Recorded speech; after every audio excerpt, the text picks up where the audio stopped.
Coba bayangkan, kamu sedang kesulitan uang, lalu menukar motor kamu dengan sebuah emas batangan milik teman kamu agar nilainya aman.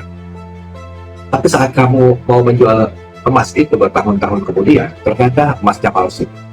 Teman kamu bilang, itu bukan salah saya juga cuma dapat dari orang lain. Apa perasaan kamu? Kecewa? Parah? Inilah inti dari sengketa triliunan rupiah antara Yusuf Hamka dan Haritano. Ceritanya dimulai 25 tahun lalu, saat ekonomi kita sedang hancur. Yusuf Hamka lewat perusahaan menyerahkan aset bernilai besar kepada perusahaan Haritano. Sebagai gantinya, ia menerima surat deposito dolar dari sebuah bank.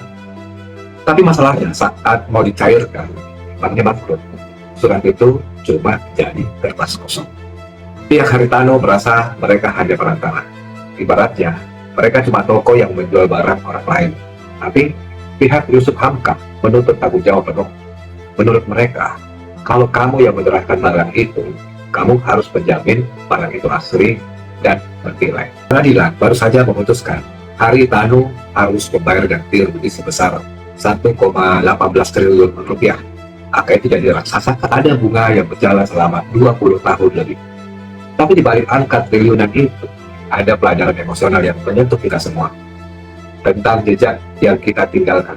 Masalah ini tidak selesai selama puluhan tahun. Bukan hanya soal uang, tapi soal siapa yang harus memegang janji ketika situasi menjadi sulit. Bagi orang awam seperti kita, kasus ini adalah pengingat keras. Di dunia ini, setiap kesepakatan yang kita buat, baik itu pinjam uang ke teman atau janji bisnis, punya napas yang panjang. Kita mungkin bisa melupakan masa lalu, tapi tanggung jawab tidak pernah punya tanggal kadaluarsa. Kadang kita lari dari masalah karena merasa itu bukan kesalahan kita secara langsung, tapi hukum mengingatkan kita selama tangan kita yang menyerahkan, maka nama kita lah yang dipertaruhkan. Kasus ini masih berlanjut ke tahap banding, tapi satu hal yang pasti, 1,18 triliun adalah harga yang sangat mahal untuk sebuah kepercayaan yang patah.